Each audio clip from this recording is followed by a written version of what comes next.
Welcome back to When Harry Met Board Games, where we feed our people with relatable content, and our victory condition is your satisfaction. I'm Harry, and today we have another playthrough and review. Today I'm going to be playing through and reviewing this game right here, Deceiver. Do you know your friends as well as you think you do? Full disclaimer, this is a paid playthrough and review. Now, Deceiver is a social deduction party-style game for 3 to 8 players, and this is pretty much what the game consists of as far as components. We have a bunch of these question cards, and they have numbers on the back corresponding to different potential rounds. There are 50 different types of question cards in the game, but there are multiples. There's 8 copies of each of these cards, corresponding with the potential highest count as far as the players are concerned. So again, as I mentioned, it's 3 to 8 players. The first thing players are going to do is they're going to decide for one player to be the moderator, or the facilitator, as the rules refer to it. Now, the rulebook says choose a facilitator for the game. I would recommend that from round to round, we alternate who the facilitator would be. That way, everybody gets a chance to experience the game. Now, you're always going to grab cards based on the amount of rounds you want to play, and the number of cards for each round are going to be equal to 1 minus the number of players who are playing. So you're going to get a bunch of question cards, equal to the amount of players minus 1, and then you're going to add the one deceiver card. There's one card for each round that says you are a deceiver, you are the deceiver. So for every question here, it's you are the deceiver. So the deceiver does not know what the actual questions are. Then we're going to shuffle these and we're going to deal them out to all the players, and everybody except for one player is going to be a true, honest player, but that one player is going to be the deceiver, trying to blend in with the crowd. And the facilitator is going to ask everybody if their answer to the first question is a yes or a no. And every player is going to read the question in their minds. They're not going to read it out loud. So for example, have you ever broken a bone? And the facilitator is not going to know what the question is. They're simply going to ask all the players, is the answer to question number 1 a yes?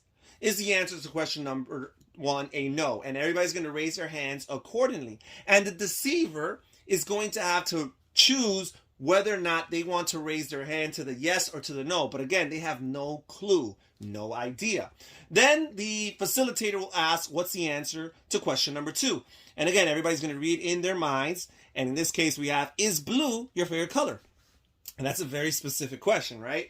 So everybody who says yes, raise your hand. Everybody who says no, raise your hand. And again, the deceiver is in the dark. They have no idea what's going on. They might look around at other players around the table and try to figure out who am I more likely to agree with. Perhaps I want to blend in with the crowd, but you also don't want to hesitate, right? You don't want to flinch. You don't want to be raising your hands clearly after everybody else, because that might give you away. Then the facilitator is going to finally ask, what's the answer to question number 3? In this case, have you ever peed in the woods? Very specific question. And he's going to ask everybody, is it a yes or is it a no? And again, people are going to answer their questions accordingly. Now, after the 3 questions, there's 6 questions in each round card. After the first 3 questions are asked, the facilitator is going to facilitate a vote. All the players around the table are going to vote for who they think the deceiver is. And after all the votes are counted, we're going to see who has the most. Now, if for whatever reason 2 or more players tie for the most votes, then we will have a recount, a revote, where only the players who tie for the lead will be eligible for that vote. So any other player who might have gotten a vote or 2 won't even be in the running, and only the 2 or 3 players that were tied for the most will actually account for that vote.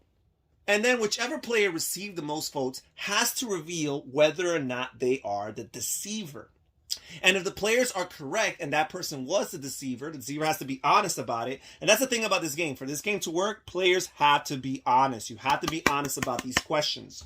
So the deceiver will have to admit, I am the deceiver, and then basically the other guys, the good guys, if you will, have won that round. However, if the player was not the deceiver, then they must confess that they're not the deceiver, but they cannot show you the question cards. Because again, this could be inside information for the deceiver. You don't want the deceiver to know what the questions are. So you simply admit to the fact that you were not the deceiver, and then the game or the round will proceed to the second half of 3 questions. And again, the facilitator would ask questions 4 to 6, and the players would have to answer whether it's a yes or no. So for example, we have, do you sing in the shower? Okay, right? And again, everybody has to say yes or no, and the deceiver's there trying to blend with the crowd, not knowing what's going on. And then question number 5, have you ever been in a fist fight? Again, very specific question, although this is probably a little bit more generic. Lots of people have been in fist fights, I guess. Question number 5. And then question number 6.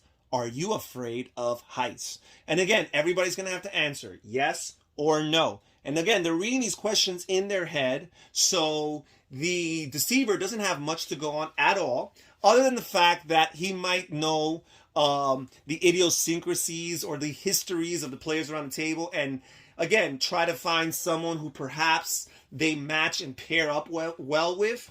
You probably want to find a good balance of how many questions you respond to with yes, how many questions you respond to with no. There are some questions that, again, are very obvious and could really make people burst out in laughter, especially if you're the only person in the room who's ever peed in the woods. That would probably stand out if you're the only person who answers yes to that question. And again, after the players are done with the second set of 3 questions, we would proceed and we would have a vote again to see who is the deceiver. And again, any ties will be broken by a revote, or if there's ever a tie, even after revoting, if the players remain tied, then basically you just keep on going. Nothing happens. Now, going forward in future rounds, the player who was the deceiver in the previous round, in the current round, would serve as a tiebreaker. He or she would decide who they're going to break the tie in favor of. Who do they think the deceiver is? And there are some really interesting questions in this game. We have, do you think that you are living your first life? Does pineapple belong on pizza? Do any of the guys in this room need to shave? Is a pound of bricks heavier than a pound of feathers? Have you ever used a fire extinguisher? Have you ever eaten breakfast for dinner? Right? So some of these questions can clearly have a person reveal themselves. Now, you could say, have you ever eaten breakfast or dinner? Well, that might be subjective. Do you mean that breakfast is dinner, or do you mean that I've eaten a breakfast type meal later on in the day? But this one here is a pound of bricks heavier than a pound of feathers. That can really betray a deceiver if they were to answer yes to that question. So there are some questions that would create some hilarious moments here. Have you ever cried because you were so happy? Have you ever fallen asleep at school or at work? Have you ever crop dusted an elevator? Do you wear jeans more than any other type of pants? Is summer your favorite season? Have you ever gotten stitches? Here we have some other questions. It says, do you think that you are good looking? Have you ever been on a plane flight for more than 5 hours? I have never been, I believe, on a plane flight for more than 5 hours, so I would get caught on that one. Do you sleep more than everyone in this room? Do you like toppings on your pizza? Have you ever gotten seasick? Have you ever carved a pumpkin? So lots of questions. As I mentioned, there's 50 cards in this game, and each of those 50 cards come with 6 questions. So we're talking about 300 questions in this game. So there is lots of variety as far as that. Especially if you randomly decide which cards you're going to play. You don't necessarily have to play them in sequence, right? 1, 2, 3, 4. Perhaps playing in sequence could be a mnemonic device that people might be able to use to kind of remember the questions in future plays. So perhaps in future plays it would be better to randomize it. Now the game does come with rules for scoring based on the amount of times that you were able to vote for the person who was the deceiver, whether or not that person was acquitted for being the deceiver or not. If you voted for them being the deceiver, you get to score some points. I don't necessarily prefer playing with points. I think this is just a fun, laugh out loud type of game. It's a great game for getting to know people, and probably an even better game if you already know people, because that's really where this game is going to shine. When you kind of know people already, have a good inkling as to their tendencies, their life stories, and you read these questions and you hear their answers, and either you flat out know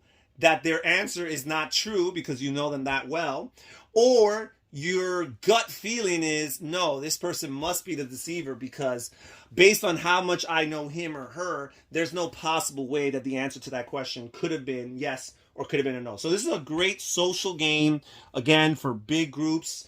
You could play as small as 3, but I think this game is definitely going to thrive at higher player counts, maybe 6 to 8 player counts, because of the fact that the Deceiver will be able to kind of blend in with the crowd a little bit easier. There's going to be much more contention for that voting when there's 6, 7, 8 people around the table that could possibly be suspects for this. Really cool, really good. If you like social deduction, party games with easy rules, and again, great games to break the ice and to meet people, get to know people that you already know even better, I would recommend this one right here, Deceiver. And that's it for today's playthrough and review. Check in the description down below for more information and details on this game. Thank you so much for joining us here on Harry Met Board Games. This is Harry saying take care, everybody. Stay safe, stay healthy, and have fun gaming. Bye-bye.